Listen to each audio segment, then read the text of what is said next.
क्या हादसा हुआ है, इसके बारे में पूरा डिटेल। ये यहाँ वाराणसी में मदनपुरा के एक व्यक्ति थे जो अशफाक नगर में अपनी साड़ी की फिनिशिंग का काम करते थे। उन्हीं के कमरे में जहाँ वो साड़ी फिनिश और पैक करते थे, उनके कमरे में सुबह लगभग 11:15 बजे के आसपास आग लग गई और आग लगने से उनका बेटा, वो खुद और 2 लेबर जो बिहार के थे, वो चारों उसमें घिर गए। वो खाना बना रहे थे वहाँ पे, जो सब्जियाँ वगैरह और कुकिंग के यूटेंसिल बरामद हुए हैं। उससे संभवतः जो फायर ने अभी तक जांच की है, उसमें खाना बनाने की वजह से वहाँ बिजली के तारों ने आग पकड़ ली और आग पकड़ने की वजह से, क्योंकि साड़ियों का काम था, अंदर ही सिंथेटिक फोम और बाकी भी अन्य सामग्री सिंथेटिक रखी हुई थी। तुरंत ही वो 12 फुट बाई 10 फुट के कमरे में वो आग घिर गई और चारों लोग संभवतः उसी में फंस गए।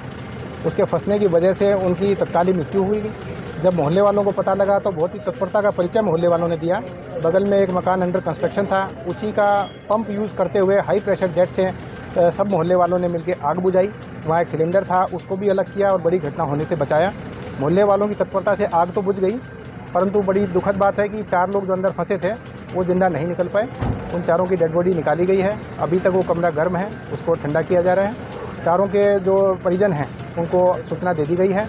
मदनपुरा के जो रहने वाले हैं उनके बेटे भी आ गए हैं और जो अररिया के मजदूर हैं उनके फादर भी लोकेट हो गए हैं। इन सबको आपदा राहत के अंतर्गत हम लोग कल ही मुआवजा जारी कर देंगे। आज इनको पोस्टमार्टम के लिए बॉडी को ले जाया जा रहा है और शाम तक इनको परिजनों को सौंप दिया जाएगा। बड़ी दुखद घटना है, परंतु मोहल्ले वालों ने जिस तत्परता का परिचय दिया है, उससे एक बड़ी घटना को इन्होंने रोकने से बचा लिया। प्राथमिक जानकारी के अनुसार क्या वजह लग रही है आग लगने की? जैसा हमने भी देखा है, फायर ने भी देखा है, वहाँ पे चूल्हे पे खाना बनाने का काम चल रहा था। आलू प्याज की सब्ज़ी वहाँ बन रही थी और वो जो आग लगा, जो गैस थी, वो बिल्कुल बिजली के मोटे तारों के नीचे ही रखी हुई थी।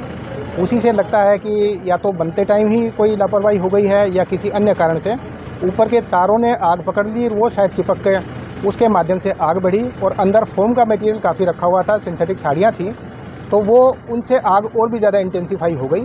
संभवतः इन लोगों ने कुछ माल को बचाने की कोशिश की हो, आग बुझाने की कोशिश की हो। बिजली के इतने सघन तार अंदर ही थे कि वो गेट पे ही लटके हुए हैं, उससे बाहर निकलना भी संभव हो सकता है शायद ना हो पाया हो।